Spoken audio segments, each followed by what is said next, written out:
그러므로 내가 그리스도 안에서 아주 담대하게 내게 마땅한 일로 명할 수도 있으나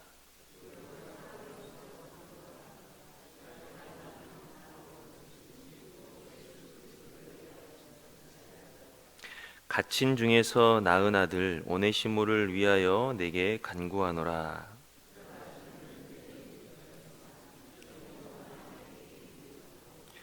내게 그를 돌려 보내노니 그는 내 신복이라.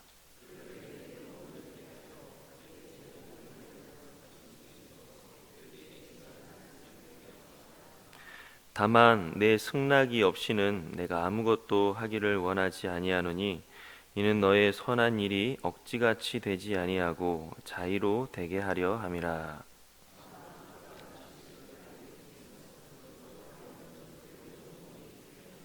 함께 읽겠습니다.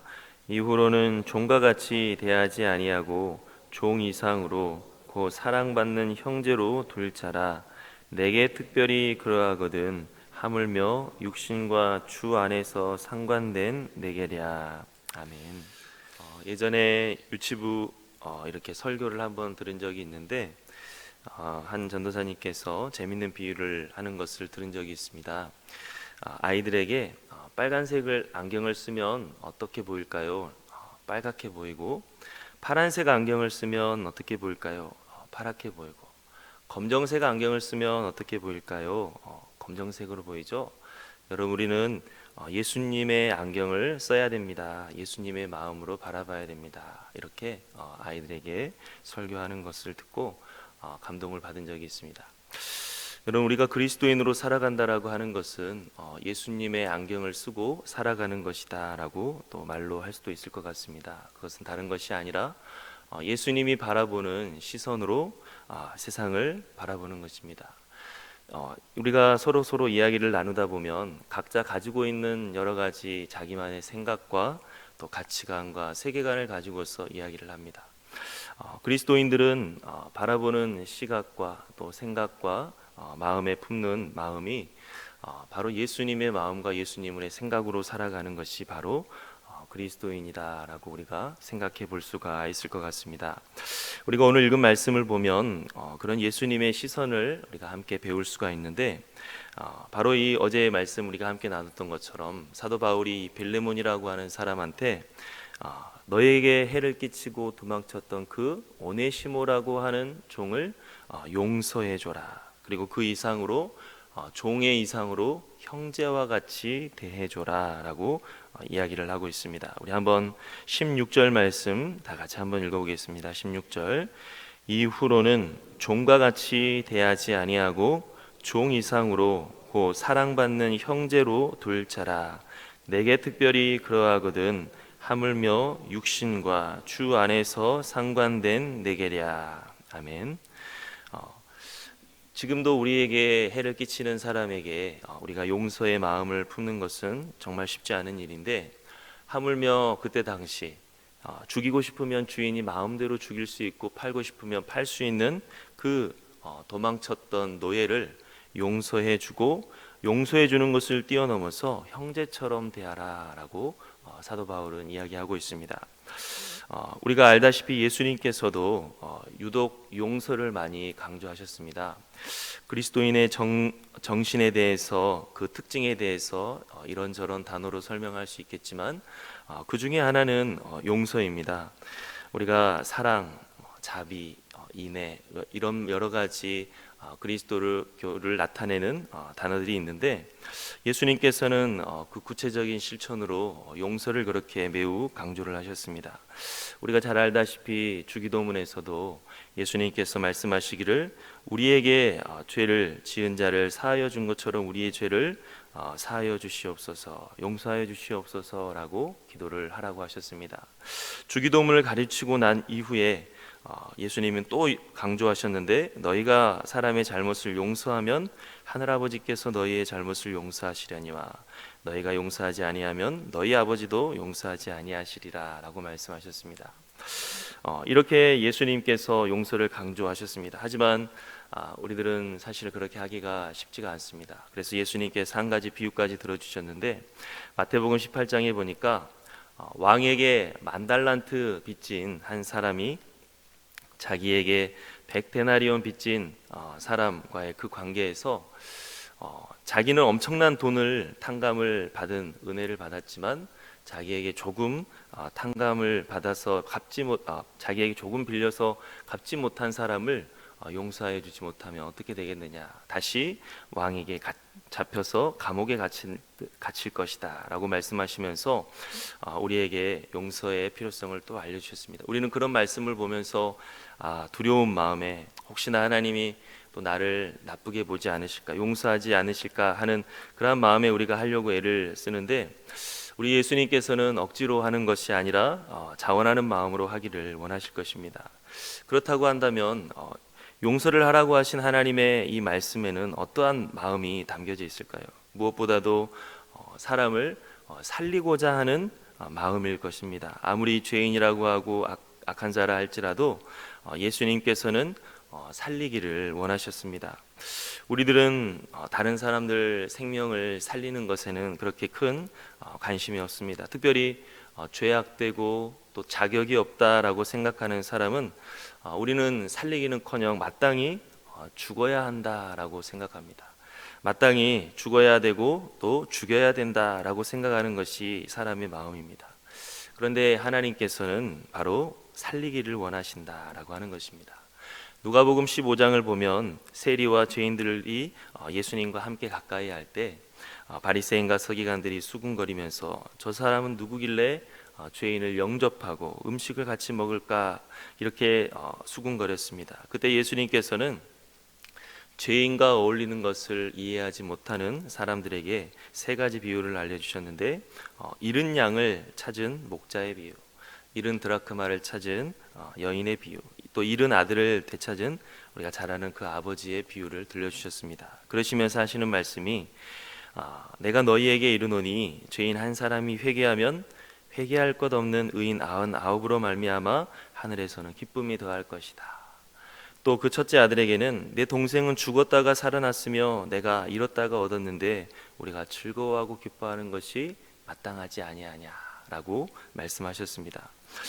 예수님께서는 다른 것이 아니라 살리기를 원하신다라고 말씀하시는 것입니다. 예수님이 이 세상에 오신 이유도 무엇입니까? 바로 우리를 살리기 위함입니다. 잘 알다시피 삭개오에게 찾아가셔서 예수님 말씀하시기를 인자가 온 것은 잃어버린 자를 찾아 구원하기 위함이다. 내가 이 세상에 온 것은 다른 것이 아니라 죽어가는 자를 살리기 위해서 온 것이다 라고 말씀하셨습니다. 그리고 바로 그런 살리기를 원하시는 마음 때문에 우리가 살 수가 있는 것입니다. 예수님께서 우리를 살리고자 하지 않으셨다면, 하나님께서 우리를 살리고자 하지 않으셨다면 우리는 죄의 값을 치르고 죽을 수밖에 없습니다. 하지만 우리를 살리고자 하셨기 때문에 우리가 이와 같이 지금 새 생명을 얻어서 살 수가 있는 것입니다. 바로 이렇게 사도 바울은 자기가 죽을 수밖에 없는 죄인 중에 괴수여서 죽을 수밖에 없는 자였는데 주님이 나를 살리기를 원하는 마음에 살아난 기쁨과 감격이 있었습니다. 그리고 그 나 같은 사람을 살려주신 은혜에 감사하는 마음으로 바로 이렇게 빌레몬에게 오네시모를 우리 함께 살려주자라고 이야기를 하고 있는 것입니다. 우리 한번 11절에서 13절 말씀 다 같이 한번 읽어보도록 하겠습니다. 그가 전에는 내게 무익하였으나 이제는 나와 내게 유익함으로 내게 그를 돌려보내노니 그는 내 신복이라. 그를 내게 머물러 있게 하여 내 복음을 위하여 갇힌 중에서 내 대신 나를 섬기게 하고자 하나. 아멘. 예전에는 이 오네시모가 너에게 해를 끼치고 도망간 그런 사람이었지만 지금은 이제 회개하고 새롭게 살려고 한다. 그러니 우리 이제 그 자에게 기회를 주자라고 이야기를 하고 있습니다. 바로 죄인 중에 괴수였던 나 같은 사람을 살리신 그 은혜를 사도 바울은 감사히 여기면서 그 예수님의 용서가 없었으면 지금 나는 사도로서 이렇게 영광스럽고 복된 삶을 살 수 있는 기회를 없었을 것이다 라고 하는 그러한 마음에 감사함으로 이와 같이 빌레몬에게 권유를 하고 있습니다. 우리들도 누군가를 용서해 준다라고 하는 것은 사실 정말 쉽지 않은 일입니다. 하지만 우리 마음 가운데 누군가를 살리기를 원하시는 그런 예수님의 그 마음을 품고자 기도한다면 단순히 기계적으로 용서하는 것이 아니라 어찌됐든 살려야 된다라고 접근을 할 때 우리가 예수님의 마음을 조금 더 깊이 품을 수가 있을 것입니다. 또 우리가 오늘 읽은 말씀을 보면 사도 바울은 하나님의 섭리를 믿는 믿음으로 용서를 이야기하고 있습니다. 우리 함께 15절 말씀 다 같이 한번 읽어보겠습니다. 아마 그가 잠시 떠나게 된 것은 너로 하여금 그를 영원히 두게 함이니. 이것을 제가 공동 번역 개정판으로 한번 좀 더 쉽게 풀어놓은 것을 한번 제가 읽어보도록 하겠습니다. 그가 잠시 동안 그대에게서 떨어져 있었던 것은 아마 그를 영원히 그대의 사람으로 만드시려는 하나님의 섭리인지도 모릅니다. 사도 바울은 빌레몬에게 그가 잠시 너의 속을 상하게 하였고 이제 우리가 그를 용서해 주자라고 이야기하는데, 혹시 이 모든 과정들이 이 오네시모라고 하는 사람이 너와 정말로 끈끈한 관계를 맺고 주 예수 그리스도 안에서 정말 하나 되게 하려는 하나님의 섭리일지도 모른다라고 이야기를 하고 있는 것입니다. 사도 바울이 용서를 함에 있어서 이러한 이야기를 하는 것을 우리가 살펴보면서 우리들도 실상 예수님의 마음을 품고 순종하고자 할 때 하나님의 섭리를 믿는 믿음이 필요함을 볼 수가 있습니다. 우리가 왜 하나님께서 우리에게 말씀하시는 것을 즉각적으로 순종하기 어려운 마음, 부담감이 있습니까? 그것은 내 눈에 보이기에는 좋아 보이지 않기 때문이고, 또 내 눈에 보이기에는 내가 손해본다라고 생각하기 때문입니다. 그런데 사도 바울은 그 이면에 하나님께서 더 복되게 하시려는 하나님의 이러한 계획이 있을지 우리가 혹시 알겠느냐라고 이야기를 하고 있는 것입니다. 우리들도 만약에 하나님께서 우리에게 하시는 말씀이 내 눈에 지금 당장 보이기에는 안 좋아 보이지만 그 이면에 더 큰 복이 예비되고 있다는 것을 우리가 볼 수 있는 눈이 있다라고 한다면 우리는 즉각적으로 순종할 것이고 기쁨으로 순종할 것입니다. 하지만 그것을 우리가 안타깝게 잘 보지 못하여서 주저하게 되고 망설이게 되는 것이 우리의 마음입니다. 우리가 오늘 이 말씀을 함께 살펴보면서 하나님께서 우리에게 어떤 명령을 하셨을 때는 그 이면에 더 큰 것을 예비하신, 또 우리가 알 수 없지만 더 깊은 이 세상을 다스리시는 하나님, 또 나의 인생을 인도하시는 하나님의 섭리가 있을 것이다 라고 하는 그러한 믿음을 가질 수 있는 저와 여러분들이 될 수 있기를 간절히 바랍니다. 우리 한번 마지막으로 다시 16절 말씀 다 같이 한번 읽어보도록 하겠습니다. 이후로는 종과 같이 대하지 아니하고 종 이상으로 곧 사랑받는 형제로 둘 자라. 내게 특별히 그러하거든 하물며 육신과 주 안에서 상관된 내게랴. 아멘.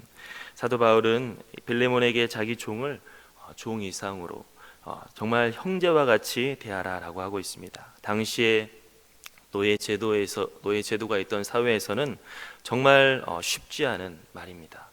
그만큼 그때 당시 이 노예 제도라고 하는 것 자체를 없앨 수는 없지만 다른 사람들을 바라보는 그런 그리스도인들의 시각에 대해서 우리가 볼 수가 있습니다. 잘 아시다시피 갈라디아서 3장 28절에 너희는 유대인이나 헬라인이나 종이나 자유인이나 남자나 여자나 다 그리스도 예수 안에서 하나이다.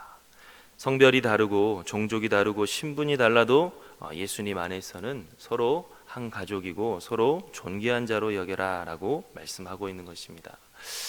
빌레몬서는 바로 이와 같이 예수 그리스도의 시선으로 우리가 세상을 바라볼 수 있도록 하기 때문에 하나님의 귀한 말씀이 되어 우리에게 다가왔습니다. 오늘 이 말씀을 우리가 함께 살펴보면서 정말 예수님의 시선으로 바라볼 수 있도록 해달라고, 예수님의 마음이 우리 안에 있게 해달라고 기도할 수 있는 저와 여러분들 될 수 있기를 간절히 바랍니다. 10절에 보니까 갇힌 중에 낳은 아들 오네시모다 라고 했습니다. 우리가 여성분들은 출산을 하셔서 아시겠지만 누군가를 낳는다라고, 내 자식을 낳는다고 하는 것은 엄청난 고통이 따릅니다. 바로 그와 같이 우리가 누군가를 용서하고 누군가를 살리고자 한다고 하는 것은 쉽지 않은 일이지만 우리 주님께서 먼저 죄인 중에 괴수였던 나와 같은 자를 살리기 원하셨다. 그리고 내가 그 은혜를 얻었다라고 하는 것을 결코 잊지 않고 나아갈 수 있는, 그리하여 예수님의 마음을 품고 나아갈 수 있는 저와 여러분들이 될 수 있기를 간절히 바랍니다. 우리 함께 기도하겠습니다. 사랑의 하나님 아버지, 감사합니다. 주님의 은혜 가운데 정말로 죽을 수밖에 없는, 날마다 또 죄를 짓고 죄악된 마음을 떨쳐버리지 못하며 살아가고 있는 저희들을 그럼에도 불구하고 사랑하셔서 용서하시고 하나님의 존귀한 자녀로 삼아주시니 참으로 감사합니다. 하나님, 우리를 살리기를 원하셨고 또 살리려고 이 세상에 오셔서 죽기까지 정말로 고통당하신 그 은혜를 늘 잊지 아니하게 하시고 감사하며 살아갈 수 있는 저희들 다 되게 도와주시옵소서. 그리고 우리 주님께서 그렇게 주님의 마음을 같이 함께 품자라고 하셨던 그 마음을 잊지 아니하게 하시고 우리도 예수님의 마음으로 또 예수님의 시선으로 살아갈 수 있도록 늘 성령께서 우리의 마음 가운데 생수의 강을 흘려 보내 주시옵소서. 함께 하실 줄 믿사오며 예수님의 이름으로 기도하옵나이다. 아멘.